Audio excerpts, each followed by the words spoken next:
jala taata akkamiin maarree taate jaanii waggaa sadi mulu Eh, waree tana gad naqaa turan. ah, Laal dhageeffadhaa dhiiroo ishee kiyya. Ati manni kee keessa rahaa taanaan ati mana kee keessatti dhiirummaa ta'e ofitti amanamummaa qaba. Naan hin baana. Namni haala kanaa qawwee maali girnoof bitatee yoo tumaa oole jaartiin si dura gabbaatee maaltu maal ta'e hin jettuun. Si duuba dhaabbatti. Si duuba dhaabbattee ah, mee deem gabbee ilaale kaa. Gabbee ilaale kaa siin jetti. yes. Yoo manni kee keessi hirrina qabaatee hoo hanga namni girnoof tumuun eeggatu shakamii dhageenyaan utaalte. Sa. Saniifuu Habiibooche keessattuu dhiirri keenya tokkoffaadha dubartii hogguunii fi walitti dhuftaniin kofoo baafatanii ittiin fiigina.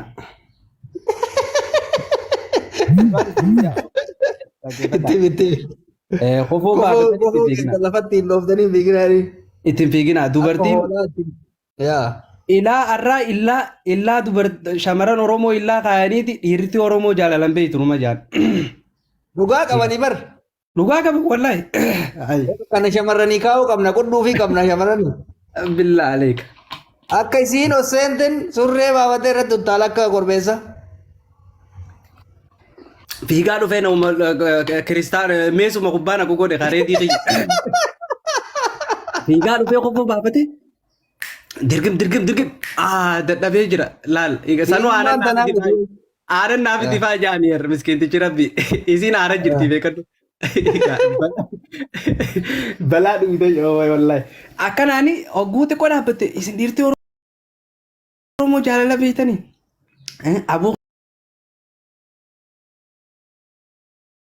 guyyaa duraa san numa itti ilaal illaa kaa'ee jira illaa buusee jira dhawa qabdi akkuma Oromoon way mililik way Haile Sillaasee moonuman jettu Oromoon bar mililikii fi Haile Sillaasee garraan bar garaa kanaa danfaa bar Oromoo. Eega. Dhalaan teenyaas nama illaa kaa'ee dhugaan siin jaa nama illaa kaa'ee akkasitti akkanuma ichaa olti ilaala akka hangaasan hogguu gaafa joor dubbatu. Gaafa liivii seenu akkana godhatu. Akkana jaamni isaanis hogguu nama illaa wanti akkasitti kaa egaa gadi hin qootiin hogguu wayi dhiirama achiisan moonuma jaan. Saniifuu dhiironni keenya tokkoffaa irratti qunxurroo guddoo qabaachuu miti maas jara keenya dhageeffadhaa. Wanni Waannaan qunxurroo guddoos qabaachuu miti dhageeffadhu. Qunxurroo guddoo qabaachuun osoo waa goote harreef waa gooti. Harreen keessatti ka'ee baafnaan haala dhumate. wanti jirtu position irra. Haaloo sara hojii beekuudha laal agartee atis rahaa gootee isinis rahaa godhuudha malee dirqama ati wanna guddaa baadhattee achi keesseetuma baafti hiiki duraa jennaan bara kanaas kutee as bee saboo gurbaan kan maal godhee dhufe. Haala akkasii adara yoo namni addunyaa tanaas irra duulee. Takka barataa kiyyaa tokkotti amma ulaagaan isaa dubartii takka hojjaasaa buufadhee fidee jedhe. Tartiiba akkamii deemuu qaba jaalala kennee fi haasofsiisee waan akkasiitu jira moo sila akkuma amma ati jette waan odaa guddaa qabaatanii tumatti fiiguu kana kamturra baasan amma dhiira kenna akka dubartiin dhiirri Oromoo jaalala beeytii jedhamtuuf maal gochuu qaba dhiirri? Haalaalan afaan nuti laallee itti garree haalaalanii maaliin jaan an akka barataa reedii tokkotti by the way dubartiin Oromoo hanga ammatti paarsentii 100 keessaa paarsentiin 70 nama hojii beekuu dhufeen beekan. Liyaanna'u isii barattuufaa karaa deemtuu akka malee godhan illaa qabdi. Isii warraaf ergamuuf mana baaburaa faa deemtuu qabanii akka malee godhanii gaggeessan. Yookaan ammoo Habiibiin isii halkaniidaa kan akkuma magaalaa Adaama Dubaayin deemettee dhuftee nama bira bultee akka malee taatee biyyaa baate. Kana hunda illaa qaban. Hanga har'aa rahaan goone. Hanga har'atti rahaan goone yoo ta'es takkaffaa yoo takkaa yerootti heerumtee rahaa godha lammaffaa irratti tasuuda rabiyyatti heerumteetti qoraa godha jedhee yaada. Maaliif iddoon lameen tun iddoo anilleen buufata waraanaa kiyya ture iddoon lameen tun xiqqoo rahaa ni qabdi jedhee yaada. Yaa rahaa qaba. Kanaaf jennaan yoo manni qabaatte iddoon lameen tun iddoo itti rahaa gootu keessaa tokkoffaadha. Kanaaf obboleeyyan kiyya dhaggeeffadhaa inni guddaan atillee gammaddee nama gammachiisuu ittiin dandeessu. Qodaa guddaa qabaatee deemu osoo hin ta'in nama taphachiisuu beekuudha. Tapha keessa laalame tapha kubbaa miilaa daqiiqaa 90 daqiiqaa sa'aata akka faa taphatan gizee barbaadan daqiiqaa 50 maal sa'aatii lama Yoo dhibba achaa ta'anitti dabalamu. Yaa. itti dabalama. Li'aanna'u maaliif ni tola dirree rabbii Walii gale tolfamte. taphicha walii gale wal qixa. Akkas ta'uu qaba abbee. Daqiiqaan dabalataa gisee baay'ee kennamuu qaba. Hin taphne wal qixxaa'uu qaba. Keen akkasi gisee takka takka osuma addi kana taphni kun awwaadhamuuf deemetee laal garaan kun si gubbatuuti unoo laal galaal laal warri tapha bare billaa aleeka laal. Shuuf istaadiyeema keessaa laal. Shuuf Akkana jee. istaadiyeema keessaa achi laali gaalaal. Yaa dhiiratti ya rabbi sodaadhu. Ittaqillaa. Wallaahi. Waa baradhaa jee. Wallaahi waa baradhaa. Ay rabbi isinuu sodaadhaa. Ummata keenya. Ay. Illaa naman kaayinaadha. Akkasi tapha keessatti ogguunii fi laal daanyaan fishkaa daanyaan mootummaati wanni hin jenne fishkaa buufaami laalame nama caccabseeti wanni meeqaa caccabee eenyu taphattoota meeqaatu caccabee taphni tuma fufa. Kanaaf fishkaa dhaggeeffatee wanni injiini Maqaa nutti horaa jedhanii walumaa galatti warri dhiira keenya maqaa nutti horaa. Maaliifi karaa amma jenne kana dubartiin dhiirri Oromoo jaalala beeka akka jedhamuuf. Carraan akkasii akka nuu kennamuuf. Amma kun dhiira fi baay'isoo amma gorsi gadiir kun dhiira fi maaliif dubartii akka argitanii fiidanii halkan irratti hin darbinaa. Jalqaba jaalala kennitaaf. Jaalala taansee tartiiban yaada kee ibsaa fi ofitti qabdee dhungachaa hammachaa susukkuumaa tapsiisaa irraa deemtee gadi geetta malee dakana fixxee gara biraan deemtu. hin deemne. Barra koon wanni kiyya siiduuna kabajamtu giifti duree obbo Reedii keenya galatoome. Bara Reedii kiyya rakkoo maali beektaa namni keenya qolola irraa naa baasii jedha. Akkuma killee cabsee dhugusanitti dubbii tanaa irraa naa cabsisiin jaabeete. Amma irraa cabsuu san hin dhaqqabnu nuti maaliif xiqishoo amma ganama ammaas yerooniisi. Amma dubbiin dukkana keessa oloofu sunoo jaalanii rifne qoy warri ifa amsanii man dukkana keessa akka nama wannoo. Sangaa sarra koo shamarran keenyaati gaa. Arraan tanaraan wooma lama calla qiyaama rabbi haa buutu ifaa kana dhaamsitu malee siin jetti. Mee maaliin godhaan ifaa dukkana keessa maaliin godha mee obboleetiiti ya rabbuma si umsu taadhuuti maal abbaa keetiitiin godhaan ifaa dukkana keessa maal. Akkamitti wal barra akkamitti wal daffarra akkamitti roomaansii goona. Waan akkanaa tana shamarran keenya nurraa dhiisaa dhugaa dubbachuuf an amma meeqaan na harkatti harki bade amma fi yaadachiisee uummanni akka gumaa na gaafatu nan gobeessi. Dhuftee mina mana lallaaltii yoo ati harakaata goote ni beekti atuuf duraan waan saniif dhufte atiis waan saniif siyaame ni beekta sila ati waan saniif ta'uu baatte dhugaadha harakaanni zigaal kanuma shamarraniiti isiniif beena kana laakiin ifa. Hula itti fiiti. Mee akkana mee rabbi sodaadhaa. Akkamitti argan jedhiin akkamitti argitan jedhiin. Mee akkamitti argitan.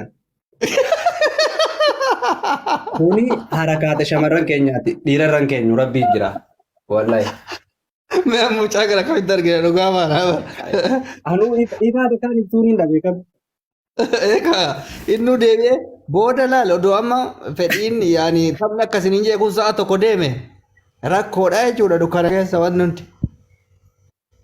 Saboo mee ammas dhaggeeffadhaa dhiirooche maali shamarran keenya adaraa rabbi namni ifaa dhaamsuun maali yoo dukkana barbaadde inshaallah maal jaannaan gaareedi biyyi teenyaa dukkanaa irra guddaan biyya namaa kanatti baay'ee hin qabdu. Baay'ee hin qabnu. Hamza faalaqee tokko.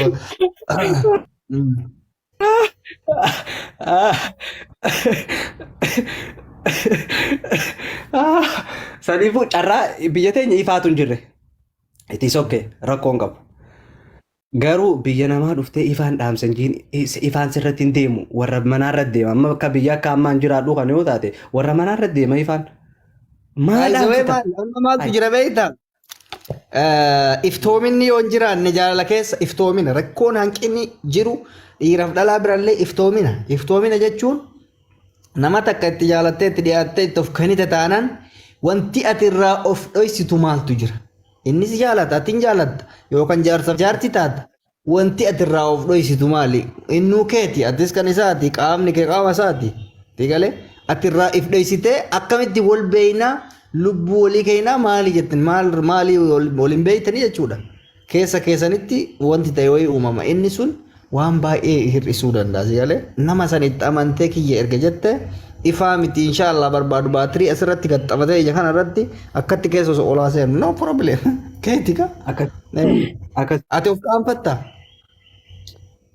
maaluma wannummaan qaalii fidee maaliif sin jedheeta amma yoo wanni akkasii uumamee sodaan jiraate yookaan dubartiin namichi kun rakkoo qabattee sammuu keessa of shakkitti yookaan dhalaan rakkoo qabattee of shakkitti sigalee sana booda iftoominni kun yoo hin jiraanne jaalalli yookaan hir'achuu danda'a dhiirri yookaan fedhiin inni isaa isiidhaaf qabu sun hir'achuu danda'a fedhiin isiin isaa qabdu sun hir'achuu danda'a sababni isaa maaliif ree wal fudhataa jira.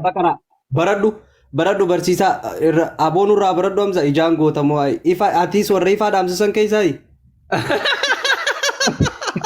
Hamzaaji nana baradhu nurraa. Hamzaan ila tanaaf ifa hamza sodaata. Miira keessa galchuun gurba. Hamza. Baradhu. Naa reedii kiyya ammas maali jechuu barbaada beektaa shamarran keenyaa fi warri dhiiraa jechuudha. Amma keessattuu biyya Arabaa kana keessa lama kajeeluun akka miidiyaatti anaaf si qofarraani kan dhufe beekte. Anaaf ati ammoo akka yoo dhiirri yoo sammuu ka qabaatu ta'e nu jabeeffatu qaba warri dhiirota warri shamarranillee hin hubanne amma gaamma waan nuti isaaniif jenneeti nuti shamarran Oromoo hin sobdi wallaahi shamarri tun hin sobdi reedii beektaa. والجالنا جتي لبوتي ولين جتي ويني فكر ولين جان يني مار ولين جان شانت أمان لك أولي بيتن واميك أولي بيتن شانت أوفتا أولي بيتن لكن قافاتي مي هي إنسان كان عدانين باسو ها مي مانا تكو كيسة رفاني ولي ناجرات جال اللي إنسان يكون هاوار ولا جيزن هاوار وقافاتي جتي of jiddu tisi kuchisu yalan shuf kaati isaniyat akana re sabunman akana Tana hari jalan si wali kam dan tana hari. Tana jalan si sobat wali kam dan. Wanti imana kana syariah wajjada. Yo imana kabatte. Want to do it is easy.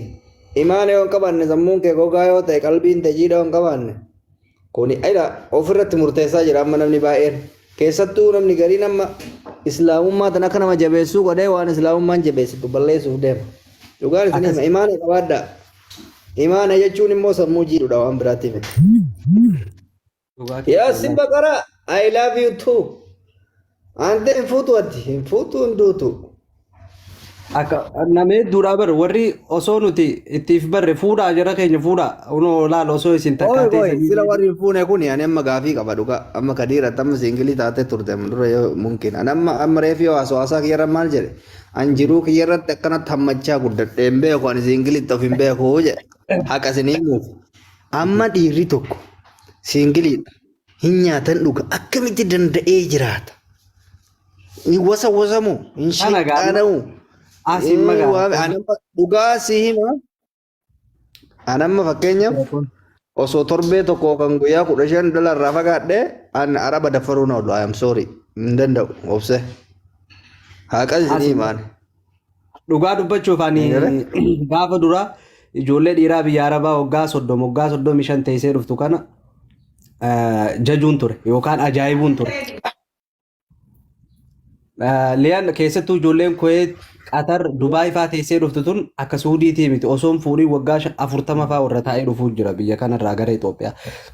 Maal jechuudha akkamitti ta'an jaan? Shuf kitaaba hundaan irra barreessuu dubbii tana xiinxaluurraa kan ka'e. Garuu dhufee ani keessa gaafan bu'u ahaa edaasa nuurinnatumaa tana qaba. Akkuma kun wanni hin jedhee nu gaalaal. Yaasinoon jedhee namni daabboo xiqqoo kutate akka lukkuun oguu firii argate kam qullucca. Wanna wayi si malaal amma tokko wayi jedhan Yamanii kanatti nama Oromooti dhageeffadhu. Nama sheekati hiriyaa wayi qaba. Yamanii kana turanii beeyte. Yamanii kana gisee turan dalagadhu akkas ta'ii guddadhu maali jedheeni gorsaa ture hiriyaan isaa kun. Hiriyaan isaa kun jaartii qaba inni jaartii hin qabu. Fuudha maasii godha fuudhaan fuutan dhaqqabda gaafa rabbii sii dabarse tokko maali osoo jedhuun waggaa 5 waggaa 6 Yamanii kana taa'e. Gaafa kaanii hin fuudham. Sheekaa nama sheekati fuudhee galgalliin ga'e kaa galgalli yoo ga'u mushurraan ga'a namni sheekaa kun akka duriyyeetti miti olii gadi waa'ee dhalaa tanarraa hin beeku sii galee gaafa fuudhee galgala galuu wajjin rafan ga'a.